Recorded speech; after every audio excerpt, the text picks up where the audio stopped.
अमित शाह की एक बड़ी खबर है, ये बताते हैं। बिहार में बम्पर जीत पर अमित शाह का बयान आया है। विकसित बिहार में विश्वास की जीत हुई है, ये कहा अमित शाह ने। मोदी जी और नीतीश जी को बधाई, ये कहा अमित शाह ने। राहुल के नेतृत्व में कांग्रेस सबसे नीचे, घुसपैठियों को बचाने वालों को करारा जवाब मिला है, ये अमित शाह ने कहा है। हमारे संवाददाता आकाश वत्स भी मौजूद हैं पटना से, उनके पास चलते हैं।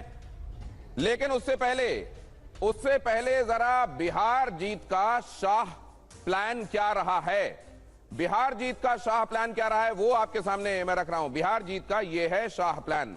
मोदी का जो ब्रांड पावर है और अमित शाह की स्ट्रैटेजी, इन दोनों ने काम किया है और जाहिर है इसका नतीजा दिखाई दे रहा है। एनडीए के सभी दलों को एकजुट रखना, ये वाला विरोधी खेमे में आप देख रहे हैं, वहां फ्रेंडली फाइट ही चलती रही।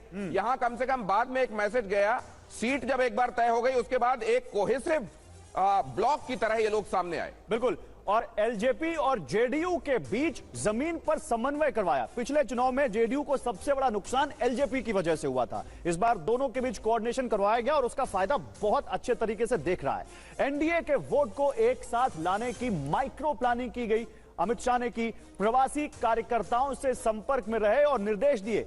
ये कहा जा रहा है कि बहुत प्रवासी आए हैं जिन्होंने वोट किया है और लग रहा है कि वो एनडीए के पक्ष में गया है। लग रहा है इसलिए क्योंकि अभी जब रिपोर्ट्स आएंगी, जब इसका विश्लेषण होगा तो और अच्छे से बता पाएंगे। कार्यकर्ताओं को चार्ज किया। इनफैक्ट अमित शाह के बारे में कहा गया कि बिहार में कैंप किया उन्होंने और बागी जो मंडल स्तर का कार्यकर्ता भी है, अगर वहां तक भी पहुंचे तो उनको पटना बुलाया, उनसे बात की और कहा कि बगावत छोड़ो, हम तुम्हें करेंगे, तुम्हारा कुछ ना कुछ पार्टी में करेंगे। और बहुत अब आगे कट टू कट देना है हमको, क्योंकि बहुत सारे एलिमेंट्स जो इंतजार कर रहे हैं, जल्दी से बता दीजिए। मंडल और जिला स्तर तक बैठक, जो मैं कह रहा था, चुनाव के दौरान बिहार में ही जमे रहे। 100 से ज्यादा बागियों से खुद मिले, 2-3 दिन सिर्फ बागियों से मिले और उन्हें मनाया। 2 से 3 दिनों तक कोई कार्यक्रम नहीं रखा। बागियों ने अमित शाह की बात मानी और बागियों के मानने से एनडीए को बढ़त मिली। बीजेपी का सबसे शानदार प्रदर्शन देखने को सबसे पहले तो टारगेट ऑडियंस के पास यह मैसेज जाना चाहिए था, हम एकजुट हैं, और एकजुटता का वो मैसेज किया। आकाश वत्स हमारे संवाददाता पटना से जुड़ रहे हैं। आकाश, जहां पर आप मौजूद हैं, क्या देख रहे हैं? कोई नई बात जो हाईलाइट करने लायक इस समय लग रही है आपको? लगातार जश्न जारी है, यहाँ समर्थक नाच रहे हैं, गा रहे हैं, खुशी का कोई ठिकाना नहीं है।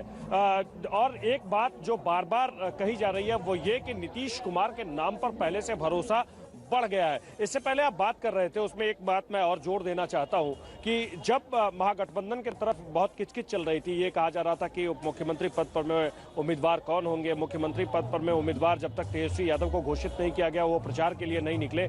ये एनडीए ने इस बात को पूरे अपने कंट्रोल में रखा, किसी भी तरीके से इसे इधर उधर नहीं होने दिया। चिराग, बिल्कुल, और ये दिख भी रहा है आकाश जो आप कह रहे हैं। जल्दी से एक बार विपिन चौबे के पास भी चलते हैं। विपिन चौबे हमारे साथ जुड़े हुए हैं पटना से। विपिन, अब वहां पर आगे जेडीयू के कार्यकर्ता क्या कह रहे हैं?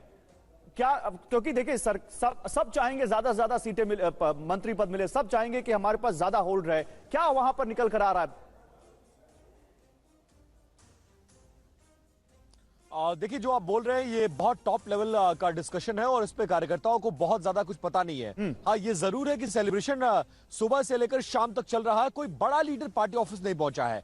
हाँ, थोड़ी देर पहले ये हुआ है कि 3 बजे के आसपास जेडीयू के कई बड़े नेता, जिसमें अशोक चौधरी शामिल है, संजय झा शामिल है, इसके अलावा ललन सिंह शामिल है, ये तमाम लोग अंदर पहुंचे थे और अगले बीते 2-3 घंटों से ये लोग अंदर मौजूद हैं और मंत्रणा चल रही होगी कि स्ट्रैटेजी कैसे नेगोशिएट। क्योंकि विपिन, इस बार जो सबसे बड़ी बात देखने को मिल रही है वो ये मिल रही है कि मान लीजिए कुछ देर के लिए, और मिनिस्ट्रियल पोस्ट कितने हैं उसको लेकर डिस्कशन होना बहुत इंपॉर्टेंट बात आप कह रहे हैं विपिन। चल रहा है और बीजेपी की तरफ से अब तक सिर्फ एक नेता सम्राट चौधरी आए हुए हैं, आकर मुलाकात की, लगभग 15 से 20 मिनट अंदर रहने के बाद वो वापस गए। उसके बाद अभी तक कोई डिस्कशन नहीं है। सबके निगाह है दिल्ली प्रधानमंत्री जब कार्यालय पर पहुंचेंगे क्या अपने संबोधन में बोलते हैं, और जो यहाँ के प्रभारी, चाहे धर्मेंद्र प्रधान हो, विनोद तावड़े हो, वो तमाम लोग कहाँ हैं, वो कब मिलने आएंगे, कब बधाई देंगे और क्या वो सिनेरियो रहेगा उसको। को प्रेजेंटेड बाय विमल इलायची, बोलो जुबा केसरी, को powered by Sensodyne in association with V-Guard water heater.